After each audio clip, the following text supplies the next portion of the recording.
Good morning mga friends, viewers, subscribers. Happy Monday na tanan. Happy Monday na mga mama diha. Happy Monday.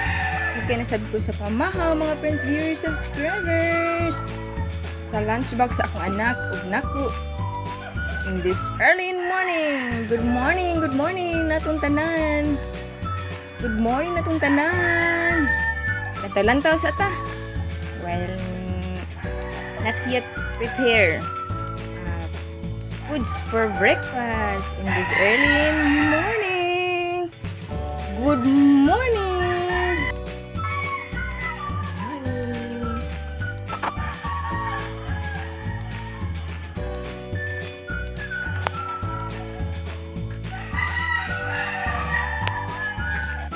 Okay, start at tag-cook.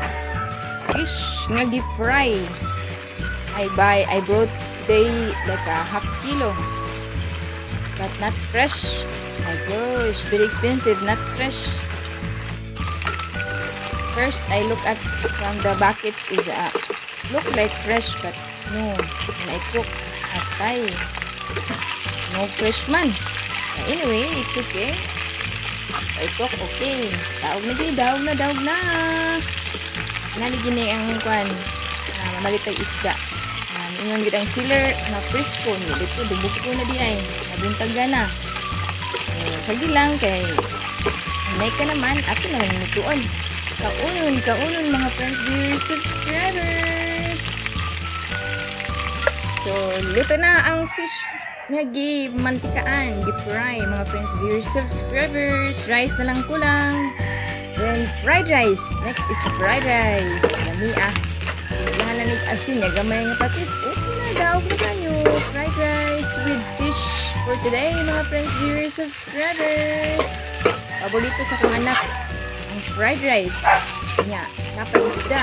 Wow. It's the most like with my daughter here in Philippines, mga friends, viewers, subscribers. Good morning sa akong bana sa Japan. Good morning da. Good morning. Happy Monday. Happy Monday na itong tanan. Happy Monday, husband. Lanto lang sa mood na. Dali, mga unta. Mamahaw ta ninyong tanan. Mamahaw tayo sa Philippines. Okay na, ready na. Ang pamahaw. Kay gumana ni pamahaw, magwadwad na sa store. Niya akong anak, wadwad sa school. Mga friends, viewers, subscribers, thank you for watching my vlog for today.